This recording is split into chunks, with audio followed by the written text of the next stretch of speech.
Okay guys, so here we go again with the 2016 F-150. We're going to have to go ahead and replace that molded lead frame. I got a new one right here. Show you the box. Got to be careful with this. Here it is. I bought from VXB Bearings. It comes with the molded lead frame. I'll show you more of it later. This is a connector.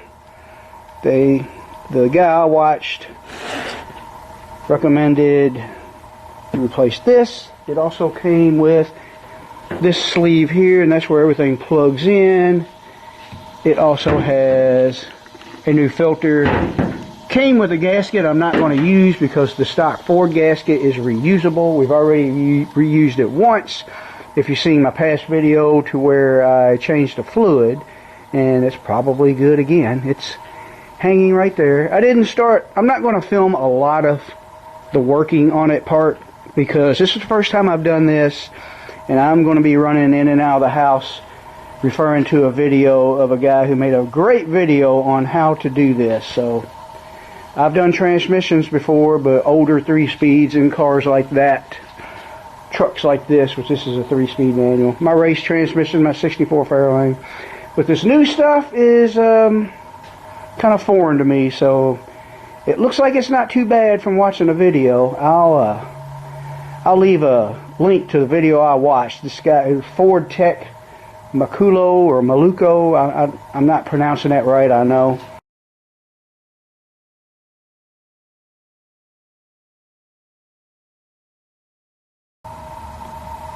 Okay, I've got all the valve body bolts loose, and there's 11 bolts that hold it on. 3 short ones are up in here, and you can tell the difference between the bolts that hold the lead frame arm and the valve body together, and you can tell the difference between those and the ones that actually hold it in. As you can see, they're a bigger headed bolt. Oh, this lighting's terrible. It's a bigger headed bolt right there, and it's also got a square head on it, whereas everything else is a rounded bolt. It's smaller. So I've got it broken loose, and after it started dripping fluid out, I did that last night. I decided to go ahead and let it just drip drain for the rest of the day. And the only other thing I can tell you is he specified do not touch these guys right here, those silver solenoids there. So about a static discharge, so hopefully I haven't already done that. I'll wear rubber gloves when I remove it. And only other thing I can update you on for now until I get this out of here is the fluid looked great in it, which has only been 1,000 miles since the change, but yeah, the truck started, it did fine for 2 or 3 weeks after the fluid change, and then it would just do little stuff, nothing like it did before. It would do little stuff like you take off and it would shift from first to second and then hit third really hard, and it would stay stuck in third, and the little wrench would pop up on the dash, the alarm. And sometimes you could go on down the road hoping to get home, and all of a sudden the wrench would go away and it would start shifting like it was supposed to. It'd do that 2 or 3 times a week. Sometimes it would go a week or 2 without doing it, but this last spell that it had was really bad. It got stuck in fourth, then straightened up, and I was thinking, okay, we'll make it home fine. And then all of a sudden it went up into neutral while I was going about 40 miles an hour, and the indicator lights on the park, reverse, neutral, and drive and all that were just flashing back and forth like a Christmas tree, almost like an old Cougar with a sequential turn signal, just blink, blink, blink, on and off across the board there. And I had to coaster into a parking lot, and I was hoping I could shut it off and reset it. Then it had nothing. It was dead. It wouldn't start. And I just waited with the key out, let the truck go to sleep, started back up, and it made it home. I haven't driven it since. So I'm going to get this valve body out. Like I said, it's hard to film while doing this, especially since this is new to me.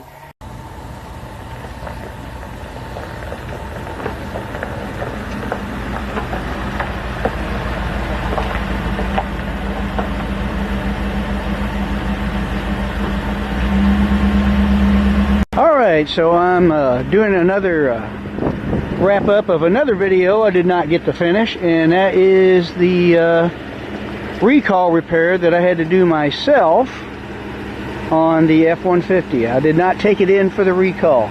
I put that lead bar in, as you can see with at the beginning of this video, and I did not film the process because I was really wanted to focus on what I was doing, and everything worked good. It's 2 or 3 weeks later and it's given me no trouble. Now, I did get another notice from Ford. On the first notice, they had to recall, and all they wanted to do was reprogram it, and if you showed certain codes, I don't know if it was after the reprogram or before, they were going to replace the lead bar connector. But from what I was reading in forums, some people were very disappointed, and they did not show the correct code, even though their trucks were giving them trouble. Hello, girl. We're getting ready to go for a ride. So I went ahead and did it, and after I did it, I think it was 2 or 3 days after I did it, I got another letter from Ford saying that they were going to replace that lead connector under I think it was 150,000 mile or 15-year warranty. At first it was a 10-year warranty, and I don't know. Mine got so bad. I told you earlier in this video that it got so bad I had no choice but to replace it. I'm not sure if I'm going to let them reprogram it or not, because it's doing great. And yeah, so that's what's going on. We're going to go for a ride in this thing. Let me set up my GoPro and we'll show you how it does. It's doing great.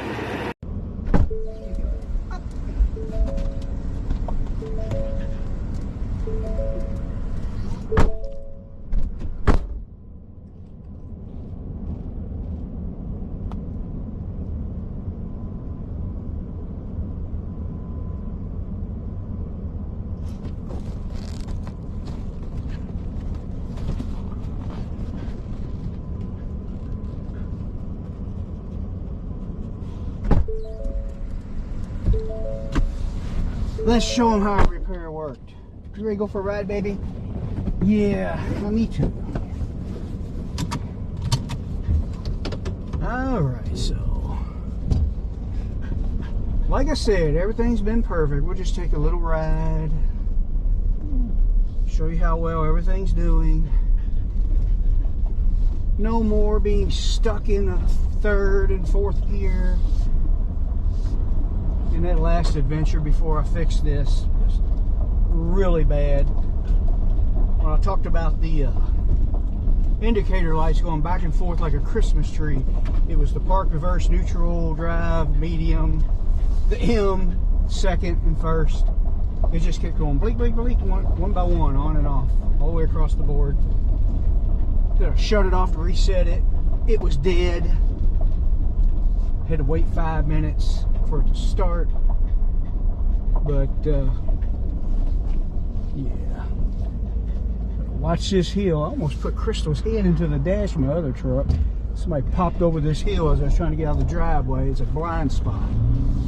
Oh, hang on, baby. There you go. 2nd, 3rd,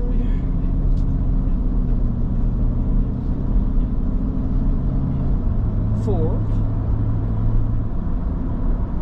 5th, and we are out of room. We're not going to go to 6. And downshift is perfect now. This one is always, it depends on how fast you slow down. If you slow down kind of fast, it goes straight from 3rd to 1st. I have seen it go to 2nd to 1st, but it's been doing great. I still have a dipstick I want to install on this so you can fill it up from the top. Haven't done that video yet.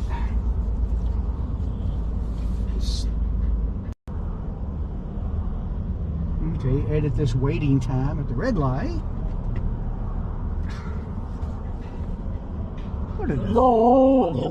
Yeah.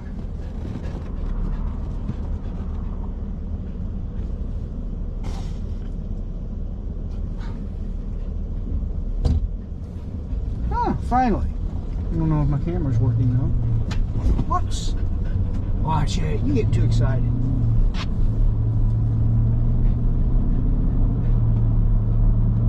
Okay, I think my camera came back on. It's flashing. I don't know why. Battery should be good. It does it. It kicks on and off.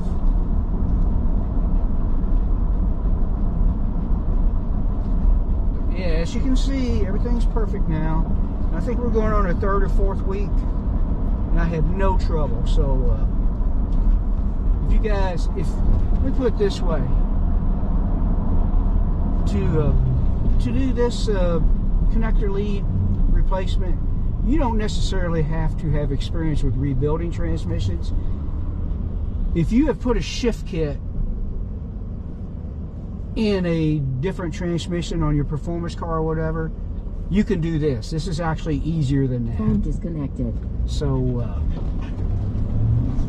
yeah, it's not that bad. Just be careful. I'm going to put a link in the description of the video I watched from that guy who made a great video. Watch it over and over. I watched it 4 or 5 times just to memorize how things went, and I'm glad I did it. It gives me a little more confidence about working on my more modern vehicles. Yeah. So, I'm going to end this video. Thanks for watching. And stay tuned for more. We got, like I said in the last video, we got something pretty cool coming up. I can't wait to get started on that.